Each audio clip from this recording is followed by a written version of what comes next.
Welcome to the Daily Dad Podcast, where we provide one lesson every day to help you with your most important job, being a dad. These are lessons inspired by ancient philosophy, by practical wisdom, and insights from dads all over the world. Thank you for listening, and we hope this helps.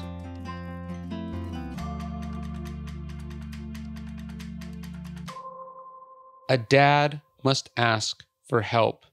If your kid was struggling, you'd want them to tell you, right? If they didn't understand something in your class, you'd want them to ask the teacher. If your neighbor needed something, you wouldn't mind if they mentioned it. If your spouse was overwhelmed and needed a hand, you'd expect them to come to you. Okay, but what about you? Are you okay? More importantly, are you asking for help when you need it and when you are not okay? Remember, we have to model the behavior we want our kids to learn. So if you refuse to ask for directions when you're obviously lost, what does that say?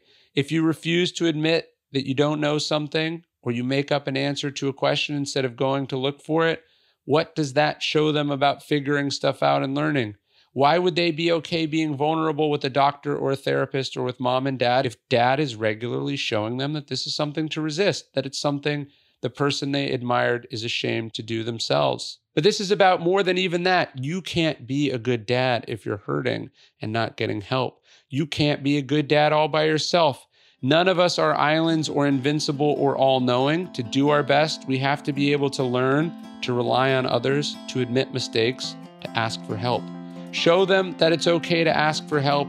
Be better for them by asking for it.